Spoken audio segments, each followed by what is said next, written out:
Hey everyone, welcome back. It's Miss Foster, and today we're going to be drawing a cactus. We're going to be drawing with crayons and then painting on top with watercolor for a watercolor resist technique. And today we're talking about a big fancy term called implied texture. Basically what that means is that we're going to be drawing the texture even though our paper is flat. If I were to rub my finger right here on top of the cacti, I'm not going to hurt myself. It doesn't poke my finger, right? But it looks like it might. That's what implied texture is when we use our drawing tool and we use our art tools to make it look like there's texture, even if it's actually flat. So go ahead and grab a piece of watercolor paper, some crayons, and your watercolors, and let's get started.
Foster. I'm just here to remind you to hit the subscribe button if you like these videos and you want to see more.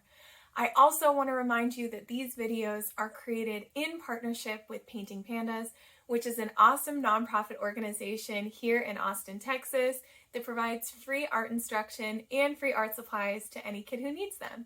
If you would like to learn more, donate, or sign up for a live class with me, go ahead and click the link that's in the description below, www.paintingpandas.org. All right, I'll see you next time.